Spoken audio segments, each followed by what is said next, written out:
आज हम एक बहुत ही दिलचस्प कहानी पर बात करने वाले हैं। एक ऐसे वैज्ञानिक हीरो की कहानी जिसे हम लगभग भूल ही चुके थे, लेकिन अब वो हीरो हमारी खेती किसानी की सबसे बड़ी मुश्किलों को हल करने के लिए फिर से लौट आया है। जरा सोचिए, क्या ऐसा हो सकता है कि हमारी जमीन को बचाने का हल कहीं दूर नहीं बल्कि 100 सालों से हमारी नजरों के ठीक सामने ही मौजूद हो? चलिए इसी सवाल के साथ इस अनोखी खोज की कहानी में थोड़ा और गहरा उतरते हैं। लेकिन उस छुपे हुए समाधान को समझने से पहले ये जानना जरूरी है कि आखिर हमें उसकी जरूरत ही क्यों पड़ी। असल में आज भारत की खेती एक बहुत बड़े संकट से गुजर रही है, एक ऐसा संकट जो हमारी मिट्टी की कोख में लगातार गहराता जा रहा है। आज किसान भाई कई मोर्चों पर एक साथ लड़ रहे हैं। एक तरफ तो मिट्टी की सेहत दिन ब दिन गिर रही है, मतलब जमीन की जान निकलती जा रही है। ऊपर से फास्फोरस और जिंक जैसे जरूरी पोषक तत्व मिट्टी में होकर भी पौधों को नहीं मिल पाते, वो जैसे बंद से गए हैं। फिर रासायनिक खादों की बढ़ती कीमतें और बेमौसम बरसात या सूखा, इन सब का बोझ सीधा किसान की जेब पर पड़ता है। तो मतलब साफ है, खेती के जो पुराने तौर तरीके थे वो अब अकेले काम नहीं कर पा रहे हैं। सिर्फ केमिकल डालते रहने से हमारी समस्या हल नहीं होगी। हमें एक नए, एक बेहतर और कुदरती रास्ते की जरूरत है। और यहीं से हमारी कहानी में एंट्री होती है असली हीरो की, न्यूरोस्पोरा क्रासा। देखिए, ये कोई मामूली फंगस यानी फफूंद नहीं है। इसका वैज्ञानिक इतिहास इतना शानदार है कि आप जानकर हैरान रह जाएंगे। इसका सफर देखिए जरा। 1843 में ये फ्रांस की बेकलियों में एक आम सी लाल फफूंद के तौर पर मिला था, और फिर 1958 में इसी फंगस पर किए गए काम के लिए वैज्ञानिकों को नोबेल पुरस्कार तक मिल गया।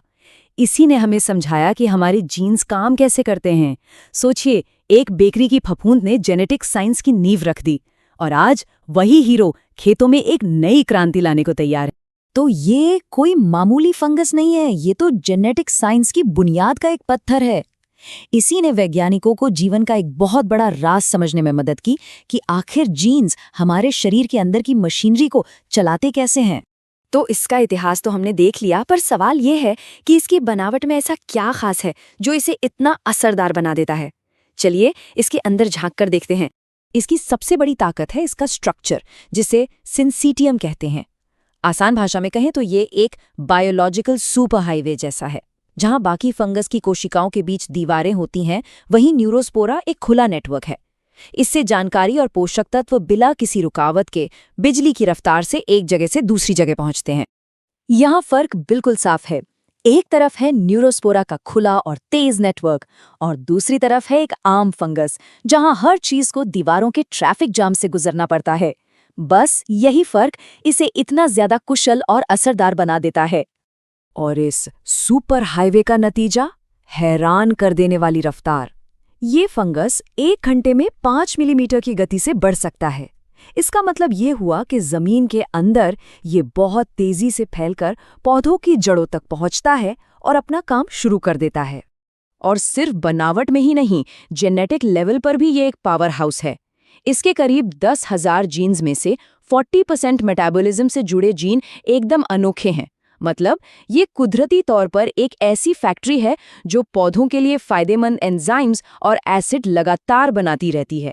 और सबसे बढ़िया बात, ये हमारे देश की खेती के माहौल में फलने फूलने के लिए पूरी तरह से तैयार है। तो चलिए अब मुद्दे की बात पर आते हैं। ये सुपर फंगस असल में खेत में करता क्या है? इसके काम करने के 4 मुख्य तरीके हैं, और चारों ही कमाल के हैं। सबसे पहला काम, ये जड़ों का डॉक्टरी है। ये IAA नाम का एक कुदरती ग्रोथ हार्मोन बनाता है। इससे पौधे में ज्यादा सफेद जड़ें और जड़ों पर बारीक रेशे उगते हैं, और जितनी ज्यादा जड़ें उतना ही ज्यादा पोषण खींचने की ताकत।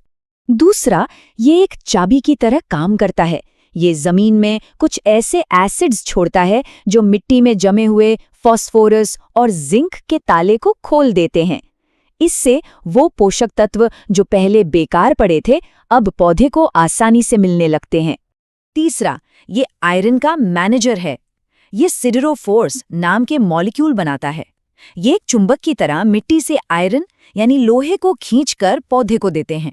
और इसका एक और बड़ा फायदा है, ये हानिकारक कीटाणुओं से उनका खाना यानी आयरन छीन लेता है, जिससे वो कमजोर पड़ जाते हैं और बीमारियों का खतरा भी कम हो जाता है। और चौथा काम, ये पौधे का बॉडीगार्ड है। ये पौधे के अंदर की बीमारियों से लड़ने की ताकत को जगा देता है। इसे वैज्ञानिक भाषा में ISR कहते हैं, मतलब पौधा बीमारियों से लड़ने के लिए पहले से ही तैयार हो जाता है, मानो उसे कोई टीका लग गया हो।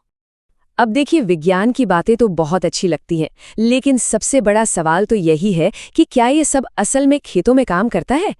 तो चलिए अब सीधे भारत के खेतों से मिले नतीजों पर एक नज़र डालते हैं। ये आंकड़े भारतीय कृषि अनुसंधान परिषद यानी ICAR के परीक्षणों से हैं।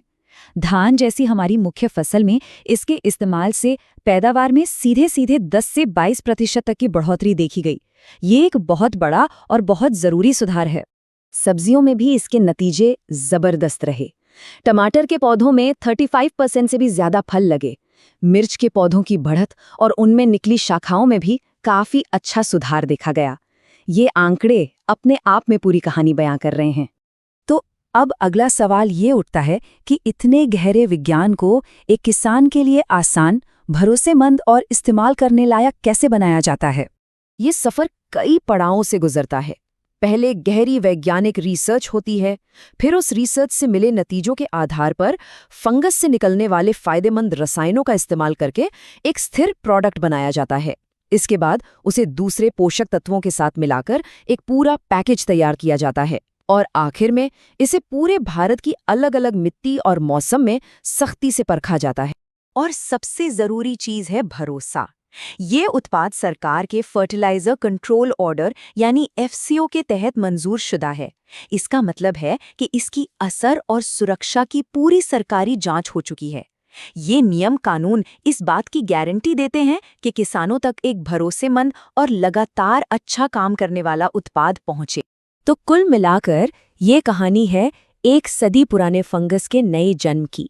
एक ऐसा फंगस जिसके पीछे नोबेल पुरस्कार जीतने वाला विज्ञान है और आज वो भारतीय खेती की अगली पीढ़ी को ताकत दे रहा है। ये इस बात का बेहतरीन उदाहरण है कि कैसे प्रकृति और विज्ञान मिलकर खेती के लिए एक सुनहरा रास्ता बना